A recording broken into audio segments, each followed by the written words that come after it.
जय श्री श्याम। ओम श्याम देवाय नमो नमः। आज के खाटू श्याम जी के चमत्कार की कहानी जयपुर से है। यह भक्त पहली बार 2023 में खाटू श्याम गया था। इनका कहना है कि 2 सालों में इतने चमत्कार हुए हैं जो 10 जन्मों में भी नहीं हो सकता था, वह इन 2 सालों में हुआ है। बस खाटू श्याम जी पे अटूट भरोसा होना चाहिए। ये बताते हैं कि 2023 से पहले ये भगवान में बिल्कुल भी भरोसा नहीं करते थे, किसी भी भगवान में कोई विश्वास नहीं रखते थे। यह लड़का एमबीबीएस करने वाला है तो भगवान में बहुत कोई आस्था नहीं रखता था। इसका कहना है कि एक दिन ये मिष्ठान भंडार में मिठाई खरीदने जाता है और वहाँ पर एलईडी पर भजन देखता है। उसमें खाटू श्याम जी से संबंधित कुछ भजन चले हुए थे। उन भजनों को देखकर इन्हें अपनापन महसूस हुआ, खाटू श्याम जी के प्रति अपनापन महसूस हुआ। इन्होंने घर आकर फिर इनके बारे में सारी जानकारी निकाली और ये बताते हैं कि ये इसी दौरान अपने किसी दोस्त के साथ खाटू आते हैं, यहाँ पर दर्शन करते हैं।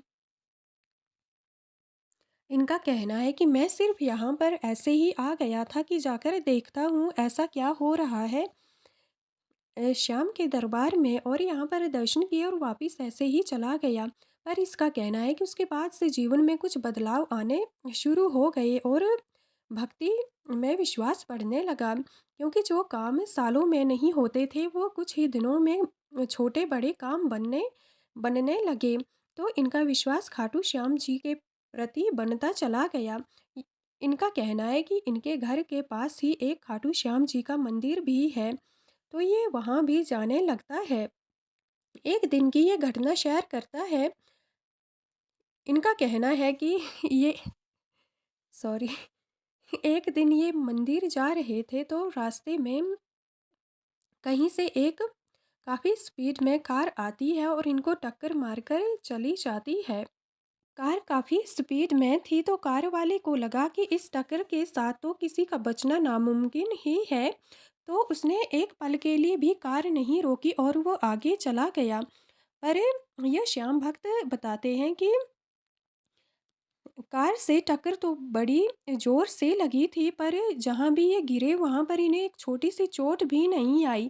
एक मात्र बहुत ही छोटी सी चोट, उंगली में छोटा सा निशान आया और जिसे देखकर आज भी उस श्याम कृपा की याद आती है। ये काफ़ी दूरी पर गिरे परंतु इनका कहना है कि बिल्कुल भी चोट नहीं आई, बस छोटी सी उंगली में खरोंच आई थी। इसके बाद ये खुद चलकर उसी श्याम मंदिर जाते हैं और मंदिर में जाकर पंडित जी को सारी बात बताते हैं कि आज मेरे साथ ऐसा हुआ परंतु थोड़ी भी चोट नहीं लगी। तो पंडित जी बताते हैं कि बेटा तुम्हारा अच्छा समय आने वाला है, और यह इस बात का प्रमाण है कि खाटू श्याम जी स्वयं तुम्हारे साथ हैं, तभी तुम्हें बिल्कुल भी कुछ भी नहीं हुआ और तुम सही सलामत हमारे सामने खड़े हो। इसके बाद से इनका विश्वास खाटू श्याम जी के प्रति और बढ़ जाता है और इसका धन्यवाद देने के लिए ये खाटू आना चाहते थे, पर ये कहते हैं कि खाटू श्याम जी मेरे पास कोई पैसा नहीं है, मैं कैसे आऊँगा। पर फिर भी ये घर से चल पड़ते हैं। ये बताते हैं कि पता नहीं कहाँ से पैसे आ गए और कहाँ से सारे इंतजाम हो गए कि मैं खाटू पहुँच गया और वापस भी आ गया। ये सारी श्याम की ही कृपा है।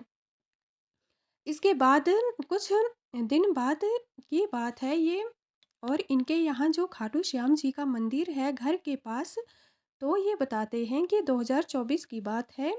ये हर फल्गुन मेले के दौरान यहाँ इसी मंदिर से यात्रा आती है और आस पड़ोस के सभी लोग आते हैं।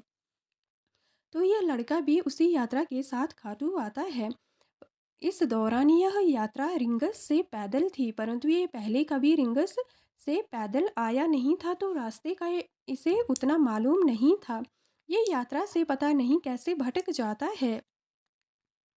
पूरी यात्रा और यात्रा के लोग अभी रिंगस में ही थे परंतु ये खाटू के लिए चल पड़ता है। इसका कहना है कि यह इसके साथ ऐसे हुआ क्योंकि इसने मन में सोचा था कि अगर खाटू श्याम होंगे तो आज मुझे वे साक्षात दर्शन देंगे। इसका कहना है कि रास्ते में कुछ ऐसे सज्जन लोग मिले जिन्होंने इन्हें रास्ता दिखाया और ये बिल्कुल सही सलामत खाटू पहुंच गए बिना किसी समस्या के। तो इन्हें विश्वास हो गया कि खाटू वाला सच में हर रास्ते में हर इंसान के रूप में साथ देता है। यह कहते हैं कि इनकी बड़ी बहन यूपीएससी की तैयारी कर रही है और इनका बड़ा भाई आरटीओ में जॉब कर रहा है। घर में श्याम की कृपा से किसी चीज़ की दिक्कत नहीं है, परंतु इनके पिता नहीं हैं। तो खाटू श्याम जी ने इन्हें अपने बच्चों की तरह संभाला है। यह भक्त बताते हैं कि खाटू श्याम जी की कृपा से पूरा परिवार अच्छे से चल रहा है और श्याम ने इनके जीवन में पिता की सारी भूमिकाएं निभाई हैं, कभी किसी चीज़ की दिक्कत नहीं होने दी है। अभी 2025 की ही बात है। इनका कहना है कि इन्हें खाटू श्याम आना था, परंतु इन्हें बहुत ज़्यादा बुखार आ जाता है और इन्हें हॉस्पिटल में एडमिट होना पड़ता है। पर इनका कहना है कि मैंने श्याम से मन ही मन अरदास लगाई और अगले दिन ही मैं हॉस्पिटल से बाहर आ गया और बिल्कुल सही सलामत हूँ। उसके बाद मैं खाटू आ गया। खाटू आते टाइम इनका कहना है कि इन्होंने अपने बैंक अकाउंट से सारे पैसे निकाल लिए थे, परंतु फिर भी पता नहीं कहाँ से 3000 रुपये अचानक बैंक में पड़ गए। मैं वेट कर रहा हूँ पर किसी का कॉल ही नहीं आया, वरना मैं अभी वापस दे देता। इनका कहना है कि खाटू श्याम कभी भी किसी को दिक्कत में नहीं देखना चाहते। ये अब एमबीबीएस करने के लिए विदेश जाने वाले हैं। ये सारी खाटू श्याम जी की ही कृपा है।